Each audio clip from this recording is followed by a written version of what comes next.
This program is brought to you by Western Union, moving money for better. Isang mainit at masayang umaga sa inyong lahat, mga kamarino. And good morning to you, Maricel. Good morning, Admiral. Mga kamarino, ngayong tag-init, hayaan niyong samahan namin kayo saan dako man kayo ng Pilipinas. Ayan, ngayon po ay pangalawang linggo na ng anibersaryo ng Yan ang Marino. Kaya mainit din ang aming ibibigay sa inyo. Naku, nagbabaga pa. Siyempre, dahil nga, abay, mainit na pagmamahal. Yeah. Nag-aalab na pagmamahal ang aming hahandog sa munting hiling na bibigyan natin ngayong araw na ito. Correct. Alam mo na yan. Kaya saan mang dako kayo ng mundo naroroon, mga kamarino, magandang umaga. Masaya po sana kayo kung saan man kayo naroroon. Ayan, di ba? Paalala lang po, mga kamarino, iwasan ang dehydration. Tama. Sabihin nun, yung akala nyo, uhaw lang kayo, inom ng konting tubig, wag, dagdagan. Drink sufficient water and eat fleshy fruit. Fleshy fruit, like mango. Yes. Mango, mainit yun. Pero anyway, mango hilaw. Mango Hindi, hilaw. Watermelon. Ayan. At habang nag-i-enjoy kayo ng tag-araw, samahan nyo kami sa aming paglalakbay. Ayan, tara, let's mga kamarino. Ano pang iniintay? Grab your hats. Hats talaga. And sunscreen, lotion. Siyempre, lotion. Mix your favorite mocktails and invite your friends. Halina, all aboard dito sa Yan ang Marino.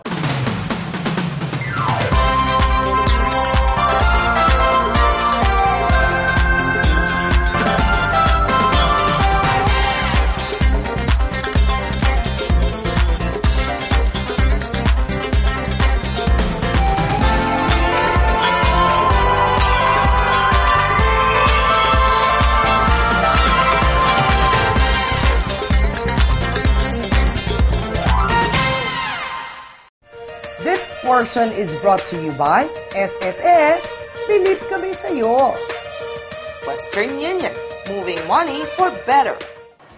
Mga kamarino, andito tayo sa katapos lang ng blessing and inauguration ng 8 Anchors Cultural Center, which is an addition to the growing facilities, to the enhancement of the seafarers community here in the Seamen's Village, all for the benefit of our seafarers. Kaya mga magdaragat, meron naman po tayong bagong function hall upang magamit ninyo. Panoorin po natin.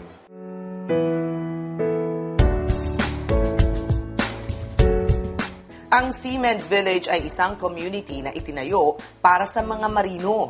Dito, may mga amenities na maaring i-enjoy ng pamilya ng marino. At kamakailan lamang ay naimbitahan ang Yan ang Marino sa inauguration ng 8 Anchors Cultural Center, ang isa sa mga bagong pasilidad sa Seamen's Village.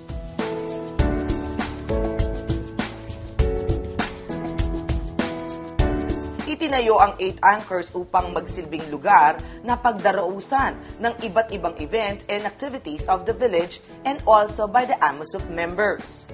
Open din ito sa public. Ayon kay Engineer Blanco ng Seamen's Village, ang pangunahing layunin ng pagtatayo ng gusaling ito ay para sa community development ng naturang komunidad. Ginawa ito basically for our union members. They can use this venue for whatever occasion they want. But ang main function nito is sa community. In front. Binibiyayaan. Sinimulan sa isang misa ang inauguration na sinundan naman ng tree planting ng mga officers.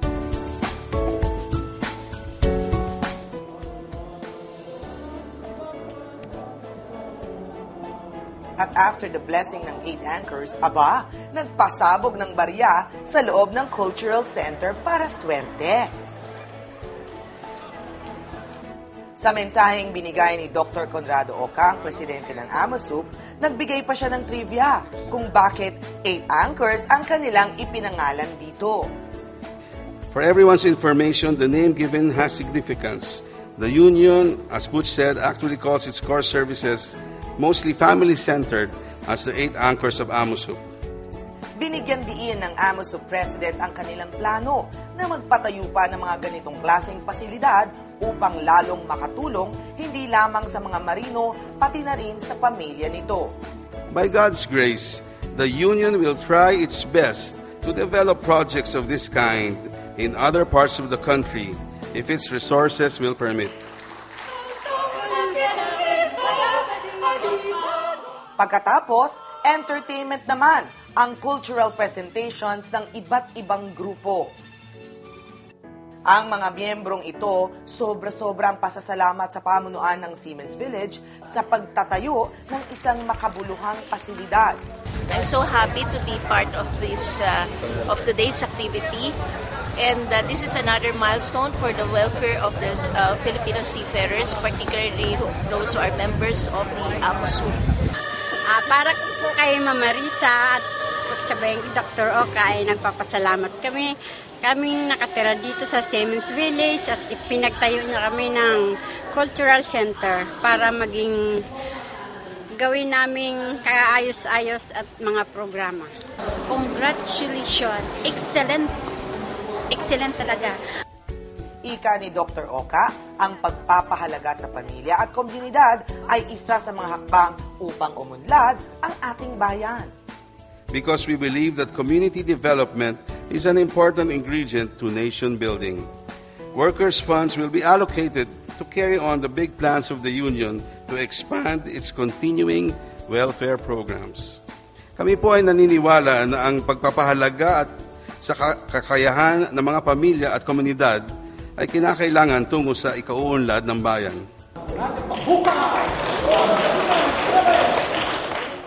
This portion was brought to you by SSS, Pilit Kami Sa'yo. Western Union, moving money for better.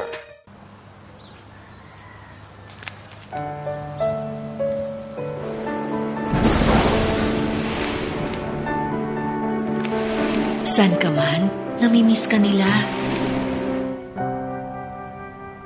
At dahil mahal mo sila, dapat benepisyo protektado ka. Mag-member sa SSS kahit saan ka man sa mundo para may benepisyo ka at ang iyong pamilya.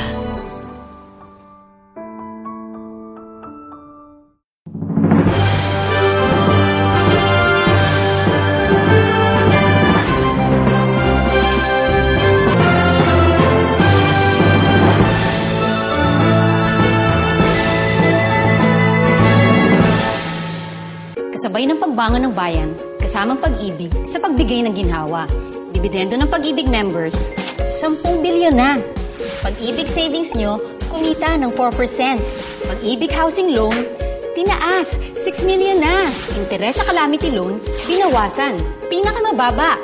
Habang 100 pesos pa rin ang mandatory monthly contributions nyo. Opo, 30 million members na tayo ngayon. Patunay na naman sa pag-ibig ang pinaghirapan may katuparan.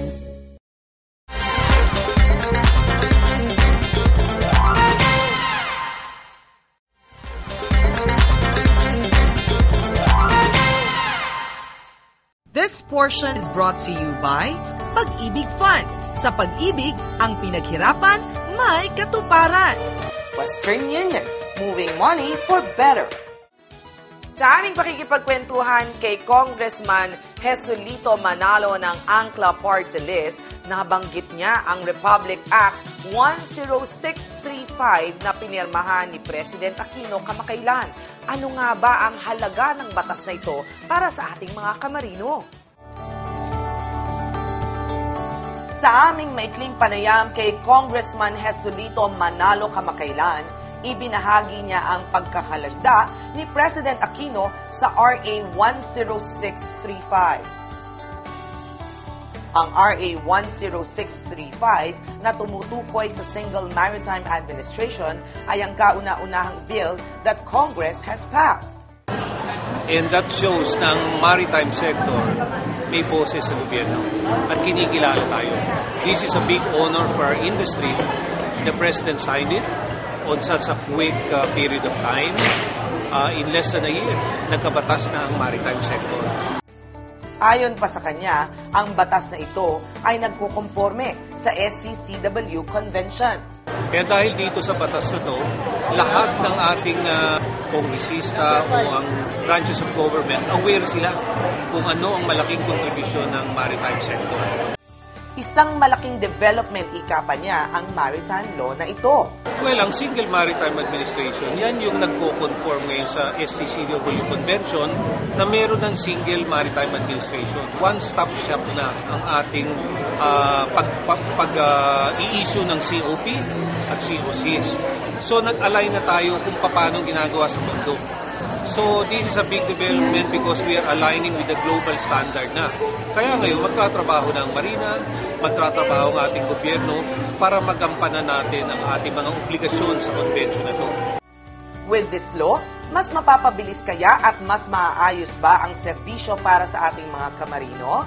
Definitely, yung ang mga sinasabi ng ating mga marino na nahihirapan sila, nagkakadelay dahil napirmahan na itong batas na ito. Pwede nang humingi ang marina ng ukulang budget para palakasin ang kanilang administrasyon, ang kanilang computer, exemption from salary standardization, dadami ang ating mga empleyado at we will now be able to hire competent people because of a higher pay.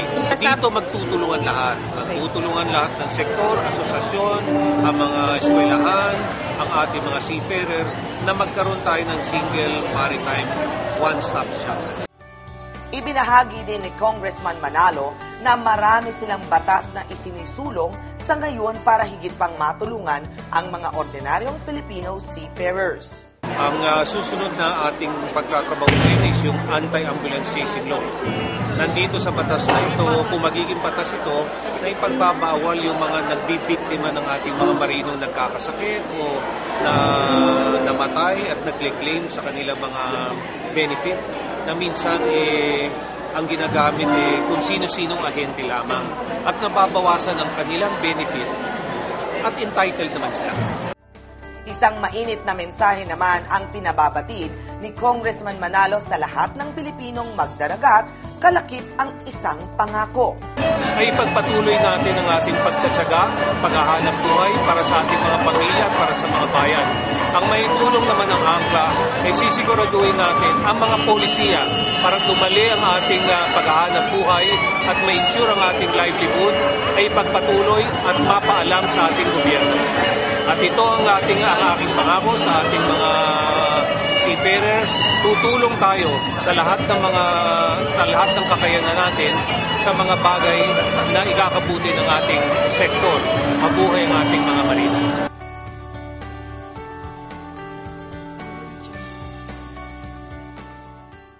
This portion was brought to you by Pag-ibig Fund. Sa Pag-ibig, ang pinaghirapan may katuparan. Western Union, moving money for better.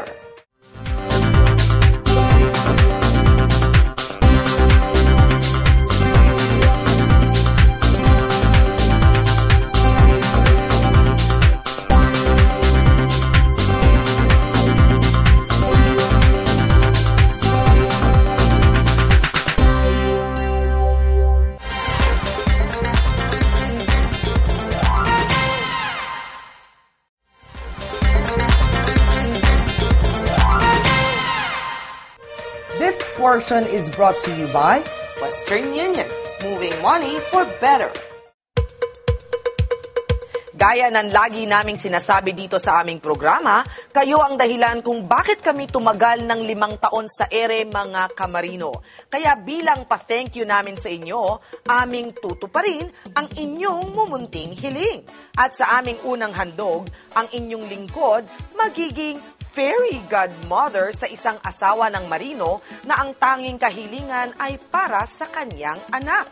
Mga kamarino, papunta po tayo ng Malabon City para pagbigyan po ang kahilingan ng asawa ng isa nating kamarino. Ang kanyang kahilingan po ay para sa kanyang anak, bigyan ng isang baby alive.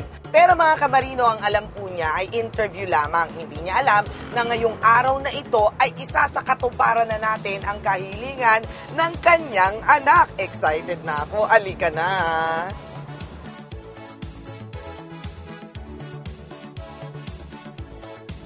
Hindi ho natin alam ang lugar nila Jackie, kaya minabuti natin na i-meet natin siya sa isang gasoline station. Eto na siya, ha? Okay, huwag kayong maingay, mga kamarino. Hello, Jackie! Good morning, Mariaw po. Kamusta po kayo? Ayan, tuturo sa atin ni Jackie kung saan ang kanyang bahay. Si Jacqueline Inchausti, isang may bahay at ina ng 4 na Maria. Humiling siya sa Yanang Marino ng isang baby alive doll. Pero bago natin i-grant ang wish ni Jackie, makipagtsikahan muna tayo sa kanya. Ang daming bata dito. Nakakatuwa. Ano ito? Asan ang anak mo? Ayan, alika, dali dito tayo sa loob. Ma'am, pasensya po. Okay lang yan. Sige, may baby pa po ako. Ayan, ito ang kanyang bahay. Sino dito ang asawa mo? Ito, ayan ang kanyang asawa. Ang pangalan ng asawa mo ay? Anthony po. Anthony. Naikwento sa amin ni Jackie kung paano napunta sa pagmamarino ang kanyang asawa na si Anthony. Ano po kasi, ma'am, bali scholar po siya talaga ng Stolt Nielsen. Anong posisyon niya ngayon? Ano na po siya, first engineer license na po siya na chief. Ang galing! Aba, syempre, pati ang kanilang love story, aming ding inusisa. Ang tita niya, inasa ko kung may boyfriend po ako. Ang sabi ko po, wala. Irereto kita sa mga, sige po, wala naman pong problema. Di ba pauso po yung textmate before? Oo. Pagka-graduate niya, lumuwas po siya ng Manila. Yun, nagkita na po kami personally, tas personally ko na rin po siyang sinago. Wow! Kilig naman moments yan. Okay, so gaano katagal na kayong kasal? 8 years na, ma'am, nung February 18. Jackie, bakit nga ba baby alive ang iyong hiniling? Afford naman ng daddy na bumili ng kasi nga para may priorities. Opo, may priorities po kasi yung daddy, syempre, mas inuuna po yung mahalagang bagay. Syempre, yung pagpapatayo yung anak namin. Every time na darating ang dad, na yun yung hiniling niya, lalo siya kasi pangalan. Sa pagbabalik ng Yanang Marino, ang mga nakakaantig na eksena sa pagtupad sa munting hiling ni Jackie. This portion was brought to you by Western Union, moving money for better.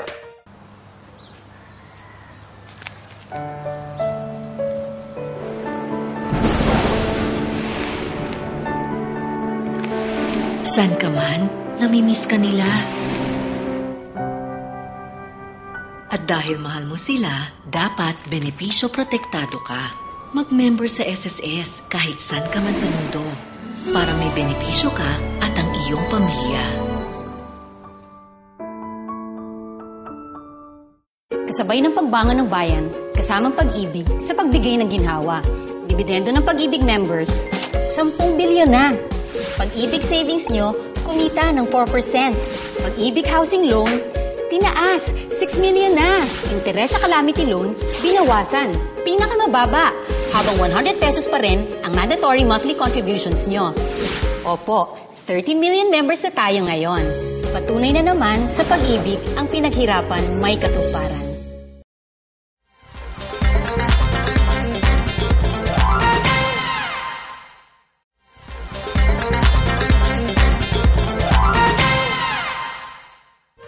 This portion is brought to you by Western Union, moving money for better.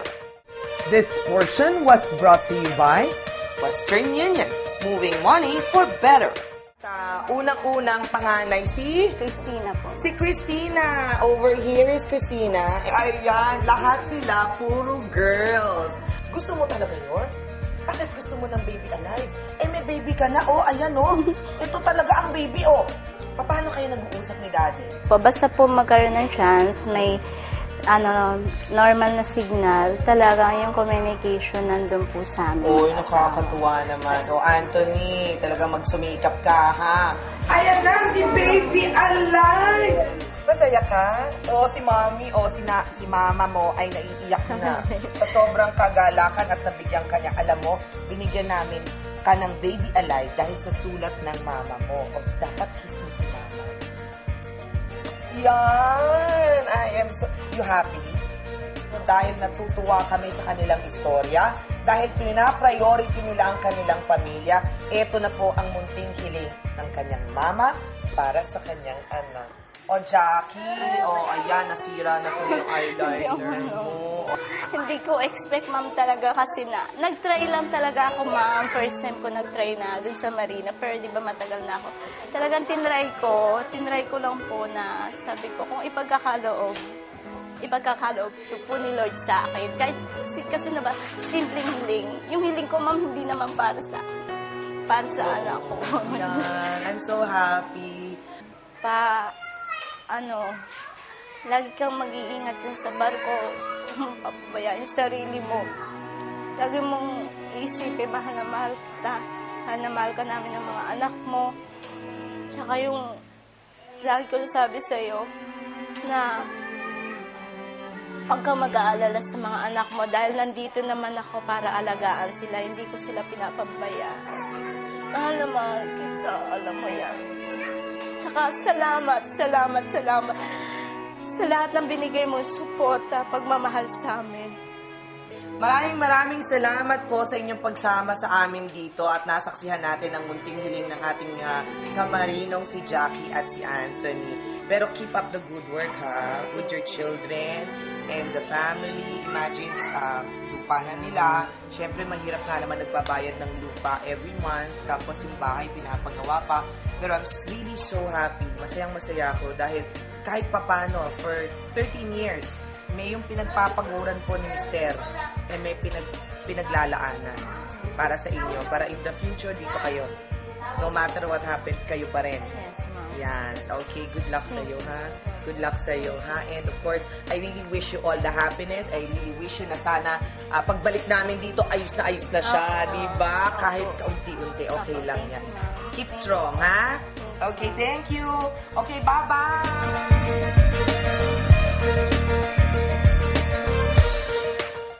Marichelle Yao would like to thank Dr. Almond Derla of La Estetica, Tomas Morato Branch, with hotline 332-8604.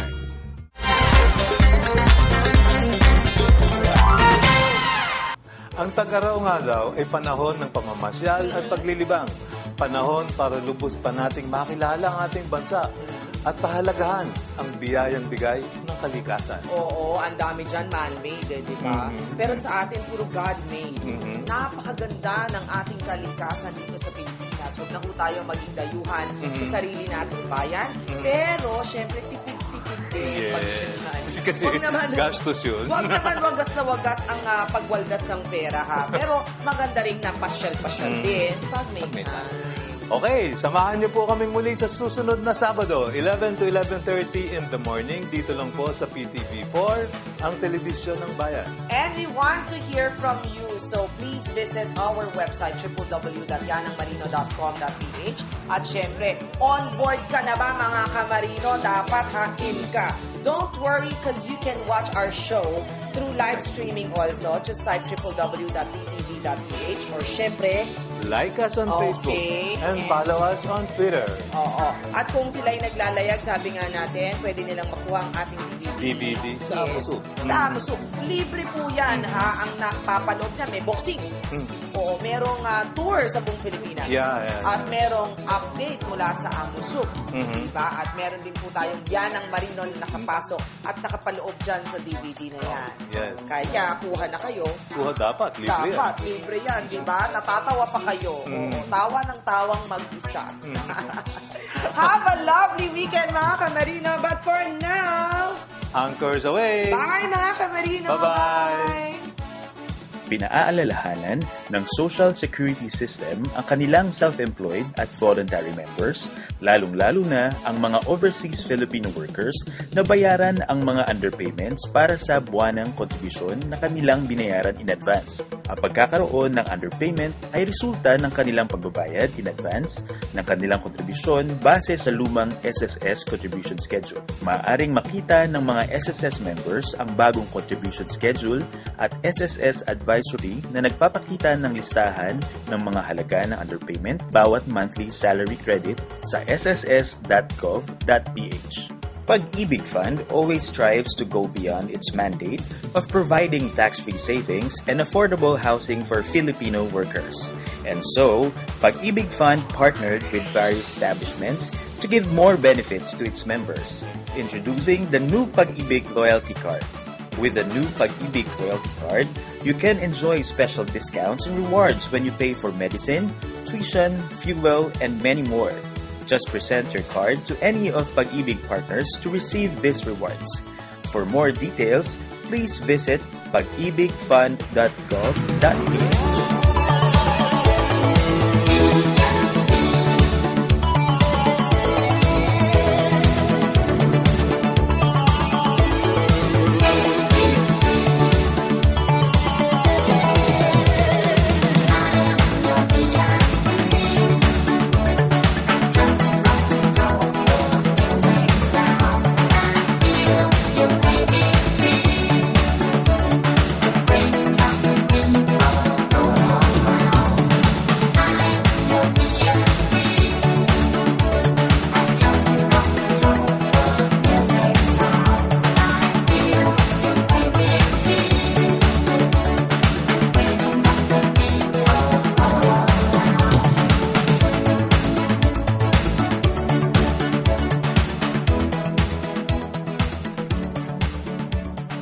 This program was brought to you by Western Union, moving money for better.